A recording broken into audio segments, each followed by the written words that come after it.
we're live, possibly. Yeah, Says it in works. stream. Let's find out if it's coming up on the page. I might just refresh It is. I love it when technology works. It is helpful. Oh, look, and we've even got somebody playing. Fantastic. Say hello so we know you're there, because that's good. And then you can always participate. There we go. I can share this publicly. And aha, I can hear myself. Sorry. No, that's all right. And share to my page as well. Beautiful. Let's hope we get a few people on. So, yeah, the reason we're doing this live today is because Ral and I are doing a sound healing and esoteric acupuncture Lightbody activation event on Sunday. So we just thought we'd answer a few questions and share a bit of information about what we're doing and why, and have a chat. Indeed. So if you are watching, just let us know that the sound is working and everything's smooth. It's good to know these things.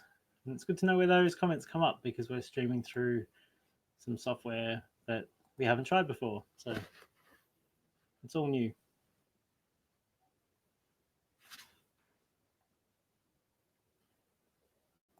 Nothing like trying it all out live, huh? Great. Well, while we're waiting, hey? Yeah.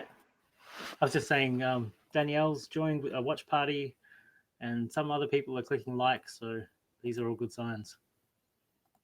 That's a great thing. I love it when it all comes together. Yay, everything's perfect. Someone just... thanks, Donna. Beautiful. Well, would you like to kick off the call, Steve, by telling us a little bit about yourself? Sure. So, hi, I'm Stephen. I'm a doctor of Chinese medicine. The area of Chinese medicine that I work in the most is what I've called transpersonal acupuncture. Before we get to that, I'll just tell you a little bit other things about me. I'm a Tai Chi practitioner and Qigong, and I've been doing that around 20 years. Meditation, been right into that for a long time. I've got 7 children, into consciousness exploration and healing. Come from a lineage of healers. My dad's a general practitioner, obstetrician, anesthesiologist, and I was first introduced to acupuncture through my grandfather, who self-trained in acupuncture and massage and healing techniques back in the 80s. So I was first exposed as a child, and then went through and did some more study. Originally, I wanted to do regular old medicine, and the path sort of went a bit to the side, and I didn't get into that. So I started looking at other things like philosophy and psychology and physics and quantum physics, and actually injured my back at work and went for some acupuncture for it. And because I was doing some Tai Chi as well, and my results with the acupuncture were incredible. I went from not being able to get around very easily to being able to touch my toes in one session. I thought, hey, there's something in this stuff. And rather than facing the thought of another 5-year degree program, which was the one I was looking at the time, I went and studied bodywork and became a shiatsu therapist. So I studied that from 2001 to 2003 and did a lot of bodywork. And because of the experiences that my clients were having at that time, which were quite big, big trauma releases and breakthrough type experiences on the mat, I thought, well, I need some skills to go and be able to deal with these things So I went and studied transpersonal counseling, and that gave me a bit more of a frame of reference for things happening in my own life, as well as being able to work more effectively with my clients. So I did that, had more children, and then went back to study acupuncture and Chinese medicine. And during that time, I also found the work of Mikio Sankey, an esoteric acupuncture teacher. And his work brought a lot of other things together for me. I'd been interested in Western mysticism and Eastern mysticism, pranic healing, and energy work. And so the esoteric acupuncture provided a synthesis or framework that brought everything together for me. And I've just been running with it since then. And it's the main modality that I use in my clinic. Comes from esoteric acupuncture, and I've put a little bit of a tweak on it and called it transpersonal acupuncture, in that it's working with altered states technology and acknowledges that there's more to life than what we see in the everyday mundane world, but also the everyday mundane world is important because we're in it. So bringing together all of those elements is where it's at for me. So trying to keep it grounded, but also allowing for those big inner subjective experiences, because those spaces are super interesting to me. The the story that comes up for people in sessions, or the imagery of dream states, spiritual experiences, like direct mystical experiences that people have while they're in session. That's fascinating for me, and that's where the juice is. That's where the power is in the sessions, from my point of view. And then being able to use a more deliberate kind of framework around that, and actually direct those experiences for personal growth and personal healing. And I'm sure we'll get into those things more as we have a chat. That's fantastic. And All the good things. Please post questions if you're watching, because questions are where the answers come from.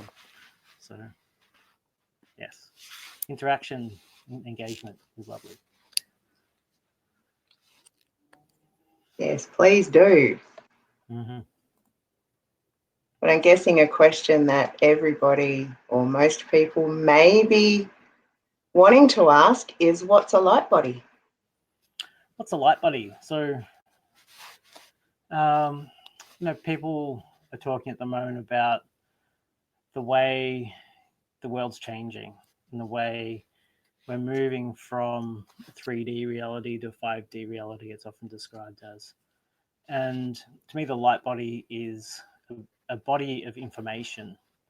It's a hyper-connected network that encompasses and transcends and includes the other energetic frameworks that we know about from different systems, different cultures around the world. So the Chinese medicine framework has the understanding of the meridians and the different energy points, acupuncture points, and has a very detailed map of those things and the way they relate to psychology.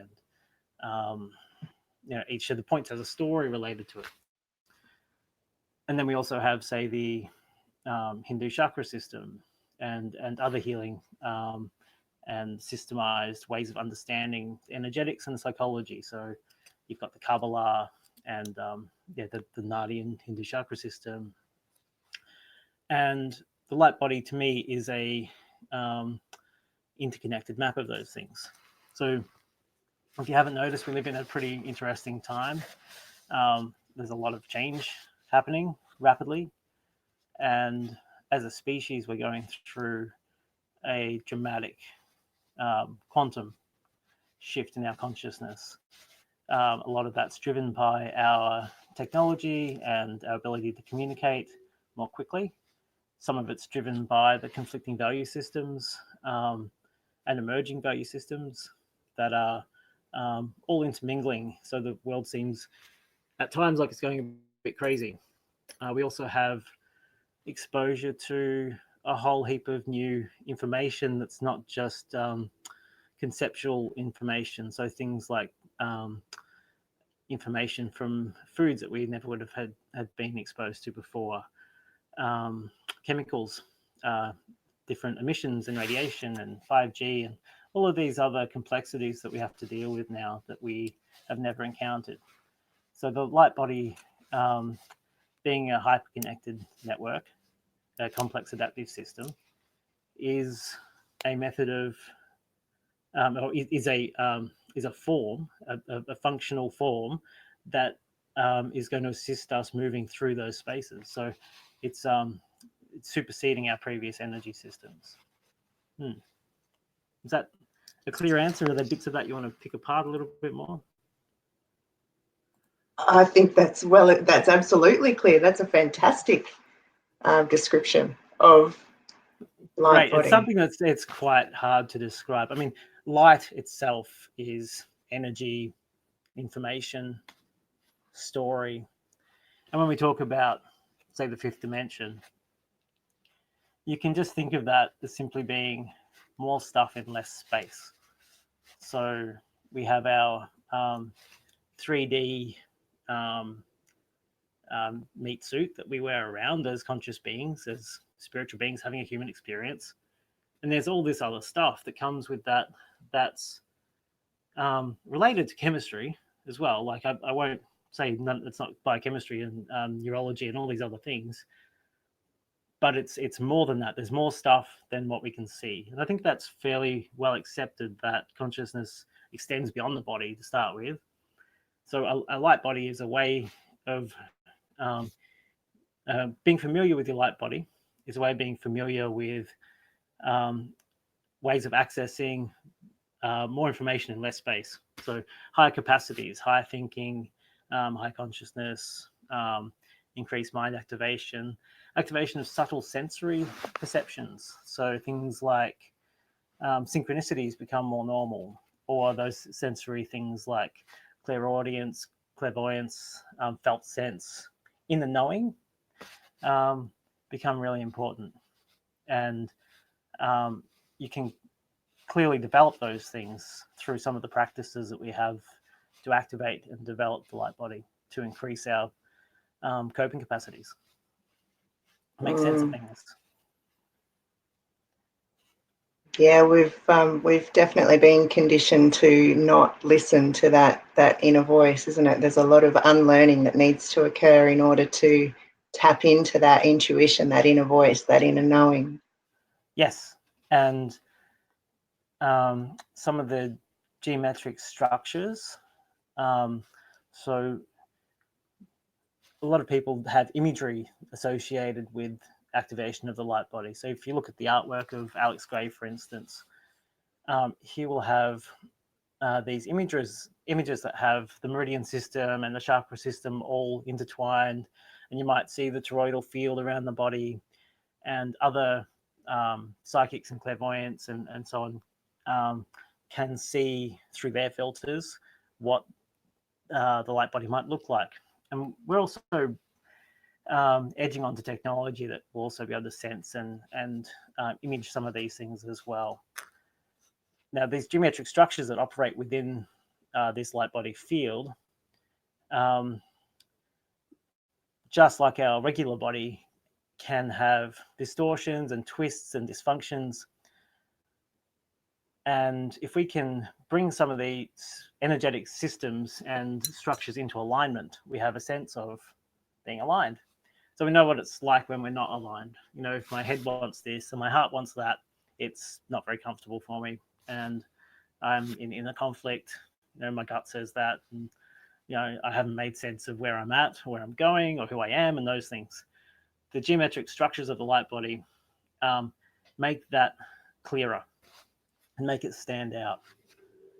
And that's really useful in navigating your life and dealing with the complexity that we're facing as individuals on a personal level, but also as a species level. You know, that 100th monkey type of effect that occurs when enough people are moving to a new way of being, that it helps pull others along. And that's a concept I'm sure we'll come back to as well. Creates that tipping point. Yeah, we've got a question. We do have a question. Let me just read it. Hi, Stephen. How does the non-evasive acupuncture I think they mean invasive. Non-invasive acupuncture would be where you're squirming away from me, poking you with the pins. Non-invasive, invasive would be where I'm not actually inserting the needles. So I'm doing a non-invasive technique. How does it start to work through the system? And is Rel's sound therapy work in conjunction or separate? Okay, so the no-touch techniques. There's a few things to work on there. So apart from the needles, I use other ways of activating the different points within the geometry sequences. So they might include just touch. So it's helpful to have a direct felt sense of where the points are. And the needles are great for that because you've got a pin stuck in them, so you know where they are. I can also touch the points, which is helpful. I can also guide your attention to the points. So that's part of the guided meditation that's offered. So I have a specific method that I've been working on to help someone tune into the general area where a point is and then fine tune their felt sense into that place very specifically and get a good idea of how that point feels. And then also what happens in the body when you rest your mind on that point. So is there story, image, sense that comes up? Do you go into start thinking about something? Because sometimes that's just your mind's wandered because you haven't got concentration, or sometimes it's guiding you to questions, answers, information, data related to that point and its own inherent embedded intelligence. So that's how it starts to work. Some of the other tools, I've got the crystal sword. So these are Tom Letter's selenite swords of light, which are amazing tools. This is a rather large one that I use for group work. I also have smaller ones, and they're incredible for this work. Just pure intention.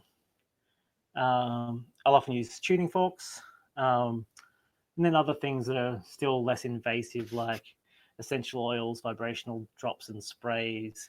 Said tuning forks. A frequency just applied through a signal generator, like through TENS pads. There's lots of other ways that you can activate points, but touching and feeling is a good one. Also, when we're working in a group and we're all focused on a certain thing, it creates a group effect. One example of that is the studies that were done in Washington, D.C. on the crime rates. Did you come across those, Ral? No.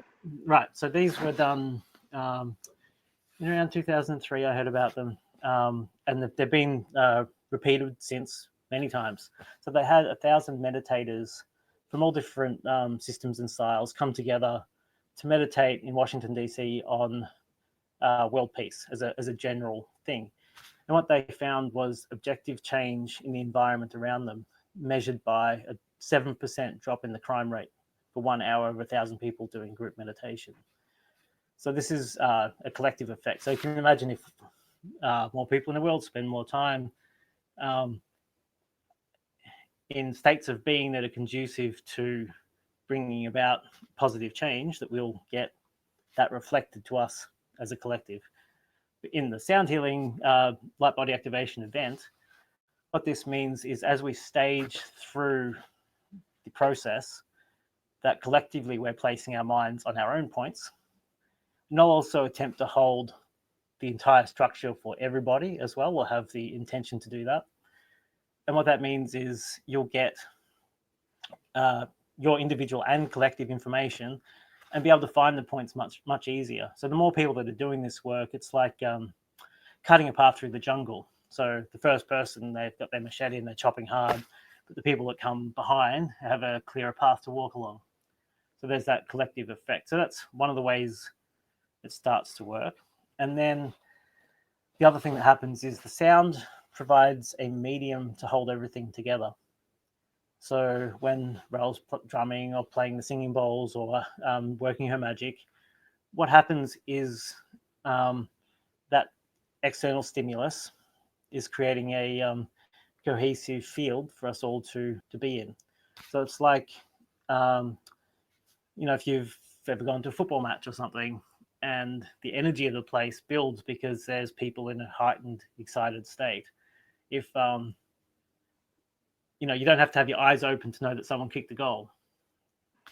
So you have that kind of effect as well, working with a group and sound, and also just purely holding space and having two facilitators means there's extra sense of safety, which we know is a really important factor for things like processing traumas and those things. But also it allows us to the reason it allows you to process trauma is because it allows you to shift your perspective. And we're not doing trauma release specifically, but we are definitely wanting to shift our perspective to move from our ordinary way of being into something new and more beneficial.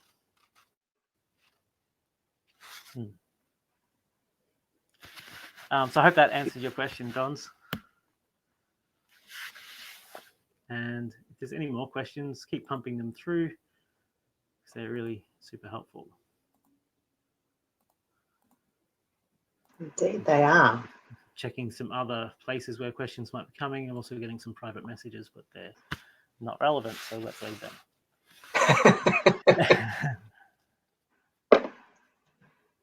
So can you tell us a bit more, Steve, about the particular pattern we're working with in Portland on Sunday? Yeah, so this one, so Mikio Sankey, the Japanese-American acupuncturist who transmitted this information, he's called this pattern the extended indigo triangle. Now, there's a few parts of that. The indigo triangle, when he's talking about that, he's talking specifically about the Ajna chakra, the third eye center. So this is our perception centers. It's our sensory input, especially that relates to the visual cortex.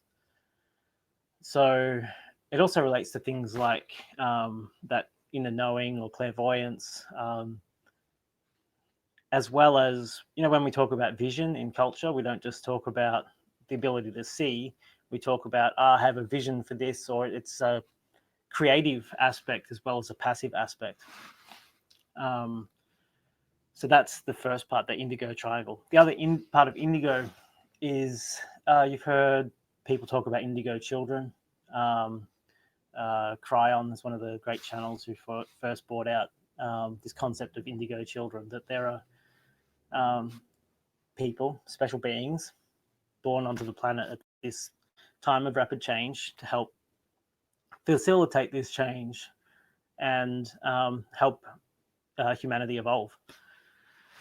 So if you relate to that, or if you identify with that as being part of your mission individually and collectively, this is something that might particularly appeal to you. And it's an extended indigo triangle. So it's not just working with the geometry around the third eye, but it's also extending further. I might even just run through a little bit about the pattern as well, just to give people a bit of a sense of if it's something that they'd like. So the pattern is it ends up being a figure of 8, or it's 7 points in a 6 surrounding 1 configuration. So if you've studied sacred geometry or numerology, you'll know that 6 surrounding 1 has a special attribute, a number of them.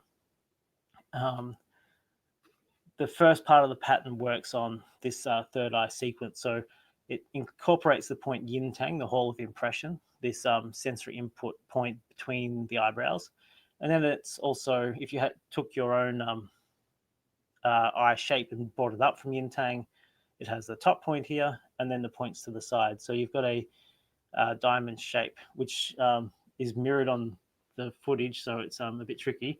But if you imagine it in your own body, you're going from the top to the right, to the left, to the bottom. So it's kind of making a mark of Zorro Z shape.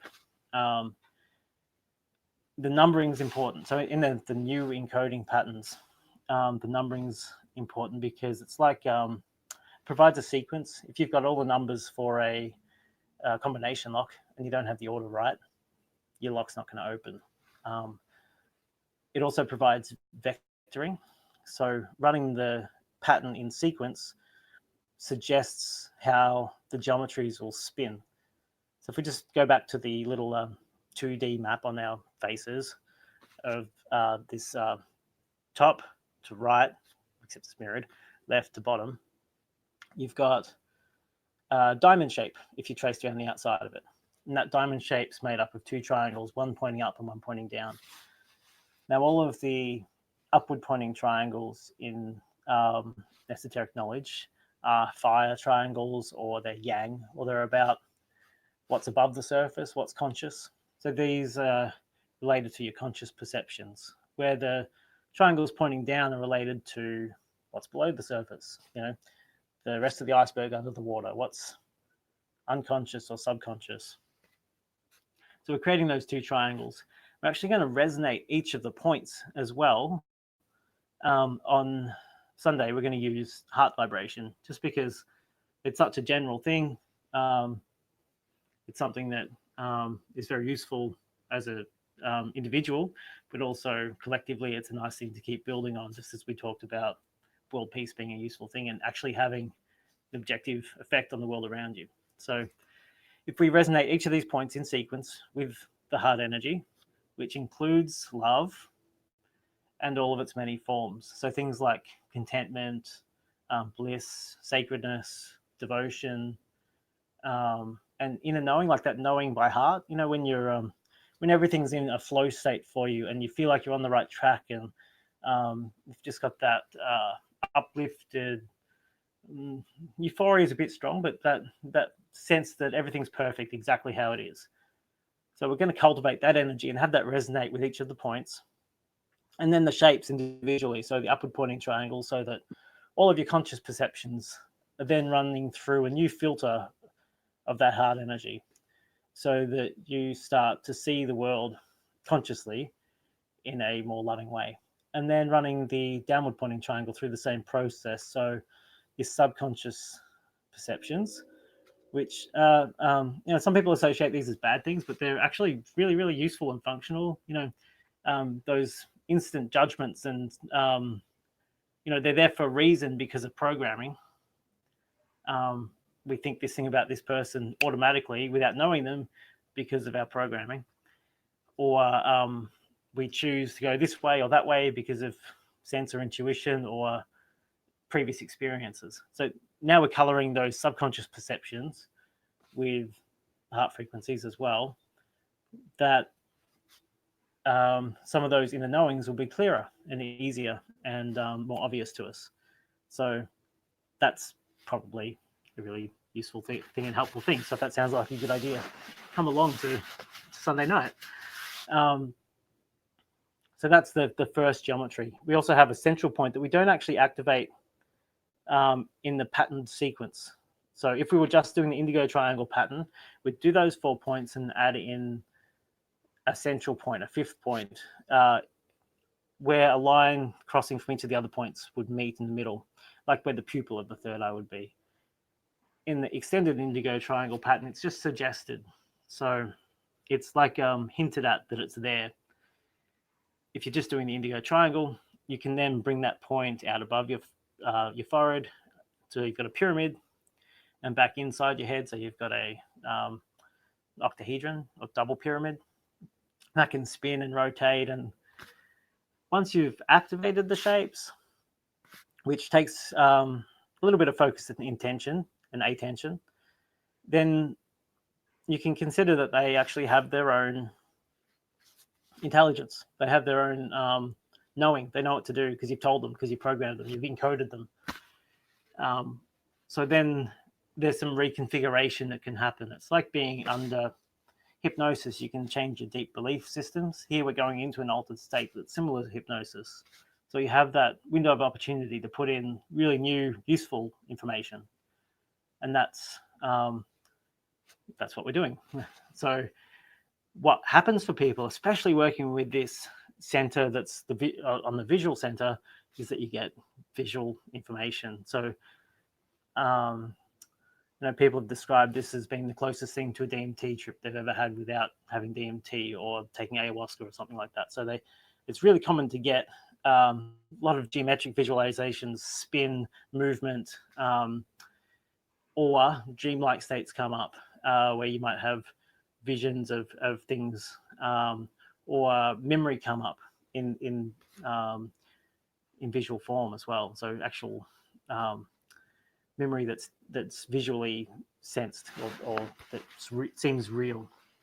And then that, when it's aligned with your heart energies, helps you guide yourself more towards those places of inner knowing where you feel like you are on the right track.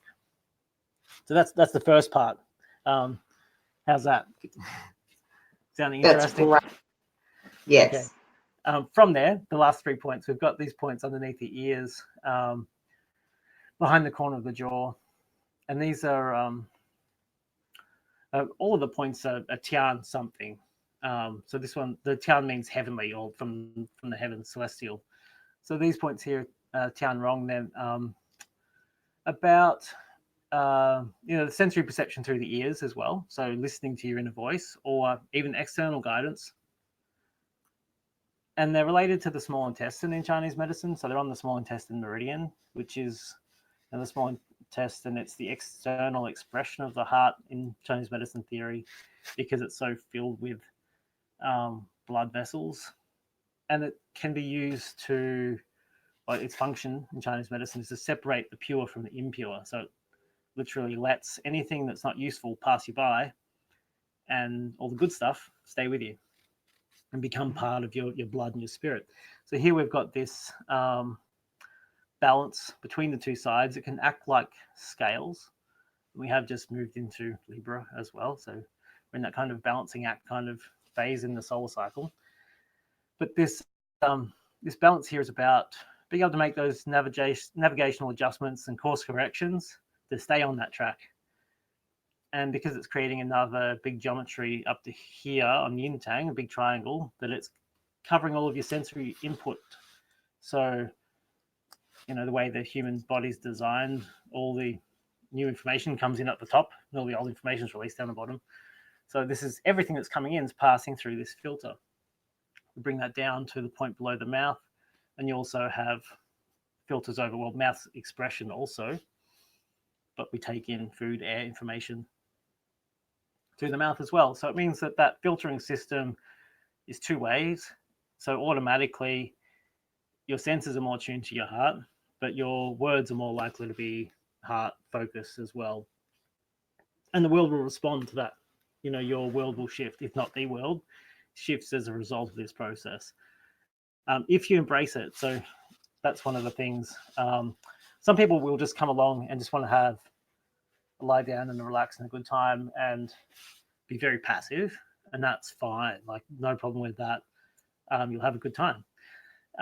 If you want to make real change, and you have the attention to stay awake and alert, but without too much tension, that you can actually let go at the same time and allow some of these shifts to occur, that you'll get some lasting change. So we're going for a deeper psychological change if you're open to it, and that is undoubtedly positive. If you tune into your heart frequency, and the many forms of love, there aren't many things that can go wrong. The warning on that would be that if your inner world and your external world don't match, if you're fooling yourself in some way, if you're doing something in your life that's not aligned with your heart, that stuff's going to stand out to give you the opportunity to change it. So that's the only thing that people might perceive as being a potential negative side effect. It's still actually a quite deliberate systemic effect of what we're doing, is bringing those things to the surface, highlighting them. So if you've got something in your life that goes a bit like, I really know that I shouldn't be doing this, or eating that, or seeing this person, or thinking these ways, but that stuff that's not aligned will pop up. And if you keep doing it, it'll just get more uncomfortable, especially if you continue with the practice. Take this information and then use it. And I will be producing some content and online programs so that people can actually take this and use it as a repetitious practice as well. So if you're doing that, and I really encourage it, you just will find it too uncomfortable to keep doing those things that you might have been doing before that aren't aligned. Fantastic.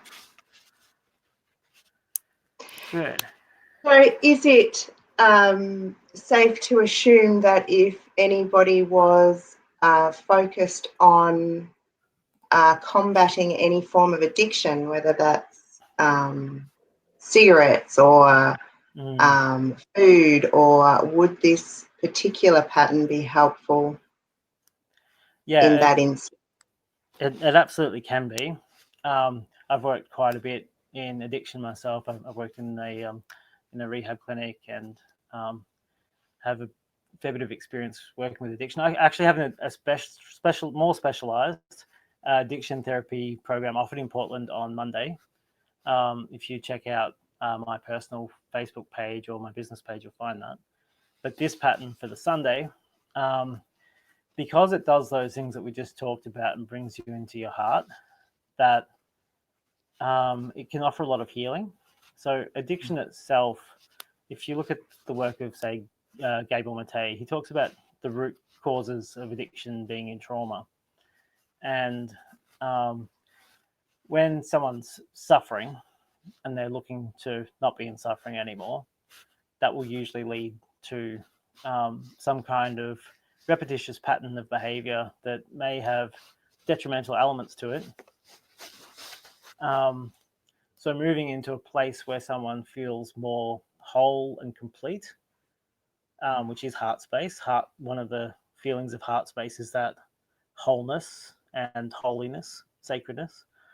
When you have the opportunity to recalibrate and move into those spaces, that the sense of emptiness or inadequacy or hurt is given a chance to resolve. So you can move into those places of deeper healing. And then it's quite a natural process to move out of addiction, whether that's even just to sugar or whatever, like behaviors. Doesn't have to be substances. With addictive substances, because they come from that place of trauma, there's usually a whole complex of things involved, including life conditions. So if a person's life conditions don't support them moving through their addiction, then something like this on its own isn't enough. So it's really an adjunctive therapy. So including things like seeing a psychologist or getting support with whether it's work or housing or disability or might be violence or whatever else is going on in your life that's causing some of these conditions, as well as going back and actually dealing with the trauma. And trauma sticks around in the body, sticks around in the mind. It has a long-reaching echo. And when the way we look at trauma in energetics is that it sticks, it holds, and the story, that information, energy, using the words interchangeably, gets stuck there because it's too much to process at the time. So even if you're, say, in a car accident and you take a blow to the head, that might not be enough to knock you unconscious under other conditions. When it's overwhelming to the neurological system, you go into an automatic shutdown mode, a neurological shutdown. So it's like your body kind of induces its own kind of coma. And that shutting down happens with trauma as well. We call it dissociation. So when someone's had a traumatic event, they become separated or disintegrated, dissociated from their body, and that information has the chance then to get stuck. And bringing someone into a place of wholeness where they can experience a different way of being and even reach a new perspective where they can look back at the events from a new mode and have realizations of that thing that happened isn't happening anymore. Big sigh of relief and healing with that. And even sometimes for some people get to the point of I'm so grateful this thing happened, this big traumatic event that was horrible and caused me all this suffering, because I've grown so much. And Even just recently, I've been working with a cancer patient who's in so much gratitude for getting her cancer because of all the healing that it's brought her, and how it's just made her realize what's important in her life. And so some of these things that we perceive potentially as being very horrible and negative, and not to discount anyone's experience as well, but they can have hidden gifts and hidden jewels. There's that saying that the biggest dragons hide the most gold. So yeah, that's the answer for trauma. It's a complicated one, and it's long, and addiction as well. Sorry, addiction we started it off on, but the root cause being trauma. Yeah. I rambled a bit, but I hope that made sense. And I'm also not making any claims. If you come along and think that this one session is going to help you give up cigarettes, it's probably not, unless you're doing a whole lot of other work that's your responsibility to do. So I'm not making claims that I'm doing that for you, and same with everything in general. I'm not going to make your life better. That's your job. Yeah. I don't think there's absolutely. I don't think there's a magic quick fix for anything, is there? There's always work involved. Exactly. And even when you shift that perspective and can see things from a different place, if everything else in your life stays the same, if you're still associating with the same people, or eating the same food, or being in the same situations, or same behavioral patterns that cause you to get to where you are, nothing will change. So, yeah. Fantastic. Well, there doesn't seem to be any more questions there. That's okay. Maybe if people are watching this back later and they have questions, hit me up, because that always helps draw out some more information. And as you see, once I get going, I can't stop. So I'll share it all that I can. It's been very informative. Thank you, Steve. Thanks for your time. And I am really looking forward to collaborating our magic together. Me too. It's going to be so much fun. Yeah, I'm just honored and grateful to be able to do this work for a living. And what allows me to do that is having people that are keen to do it and actually show up and take the time and the courage and the investment to come along and improve themselves. And that's part of my purpose personally, as well as one of the intentions of esoteric acupuncture and Lightbody activation, and in a broader sense, is for that personal and planetary evolution. So come be a part of it. Right on. Beautiful. All right. Alrighty. Well, I will be seeing you on Sunday afternoon. We will. Yeah. Fantastic. All right. See you all. Bye. Thanks for tuning in. Do the whole like, share, subscribe thing. And being engaged and keep the conversation going, please. Excellent. Awesome. Bye. Bye.